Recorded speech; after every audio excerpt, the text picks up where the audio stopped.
ngumu, kwa hivyo na tunajipongeza kwa kufika hapa. Naona sasa hivi mambo ni mwecheche wanavyosema majenzi.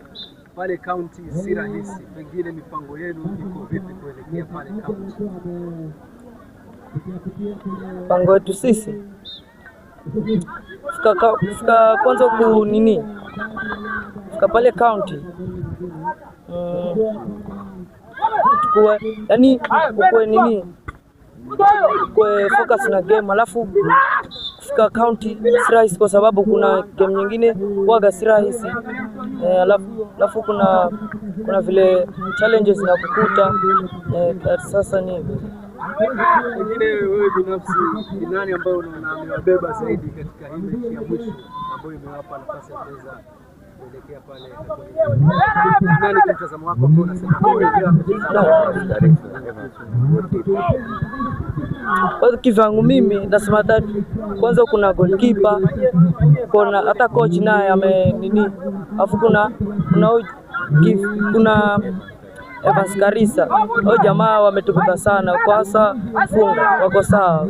Na kwa mnawakilisha sasa hivi ile unaambiaje hapo unawakilisha sasa hivi kwenda watu wengine unaambiaje?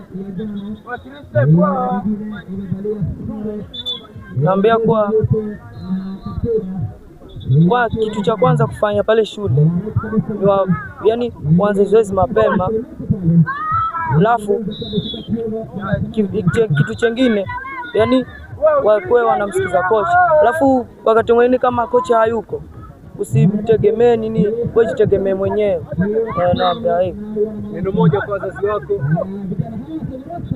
Naambia nimewamisi sana watu wa nyumbani, kwa hivyo tutakuja. Kwanza tunakuja leo, kwa hivyo msinimisi sana. Ndio sawa. Niona kwa mwingine pengine aseme neno moja. Ongea jambo kuhusiana na mechi ya leo. Mechi ya leo imekuwa poa. Sasa tunashukuru Mungu, tumemaliza vizuri na tumewin. Na sisi tuko ready kwa kila kitu. Kwa hivyo next ni vipingo tunaingia. Mimi napenda hiyo kujiamini. Kuna mwingine pengine anataka kuongezea.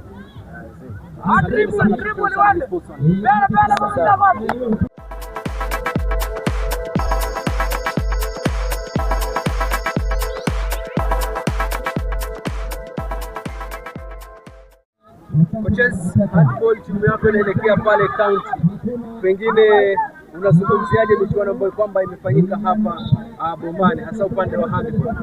Kabla sijazungumza, kwanza ni super coach Mr. Wanjala saidiana hapa na manager wangu Mwanthi Daniel. So kwa ufupi michezo haijaanza Bomani, ilianzia mbali na kila hatua ambayo tumepiga ni Mungu. Vijana wamejituma na ile mazoezi ambayo tuliwapa tangu tuanze wamepata kuyatimiza pale uwanjani. Hapa Bomani hata hatujakuwa na mchezo mgumu. Mchezo mgumu tulipata kule nyuma. Sasa hapa imekuwa tu walkover, maana game ya kwanza tayari unapiga mtu 14, game ya pili unapiga mtu 15. So hajakuwa na opponent. Bado Simba ni moja Kazohoni. Simba ni moja Kazohoni. Mimi napenda sana hiyo slogan. Nielekea county na county si rahisi. Pengine mikakati vipi kuelekea kwa county? Mikakati tuliweka tangu mwaka uliopita. Maana mwaka uliopita tulifika county na tukatolewa pale. So tulitoka pale kama tuko na machungu. So huu mwaka tumejipanga na tunasema county bado tunabisha. Kama Simba ni moja Magarini, pia Simba atakuwa moja Kilifi. Kazohoni ndio Simba bado.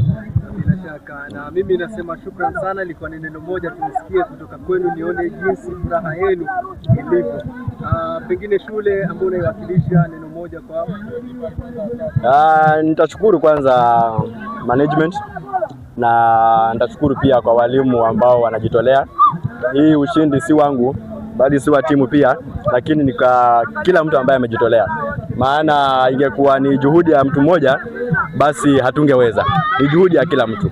Yeah. Shukrani sana. Pengine kama kuna mmoja angependa kuongezea, slogan yenu ni gani? Kazohoni Simba, Simba nguruma na nguruma tayari. Labda manager wangu anaweza sema kitu. Alright, kama vile nimetangulia kusema, mimi ni Mwanthi, mimi ndo TM, na hapo nyuma nilieleza kwamba I work behind the scenes. but matokeo yangu yanaonekana hapo uwanjani. Kwa tunashukuru Mwenyezi Mungu kufikia hapa mahali tumefika.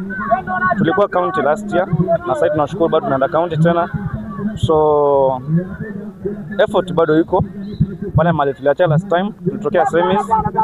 Naamini kwa uwezo wa Mwenyezi Mungu tutavuka na tuweze kuingia hata region. Nashukuru. Shukrani sana kwa muda wenu. Mimi natakia kila la heri kuelekea hapa county. Karibu. Safari njema katika safari yenu. Karibu.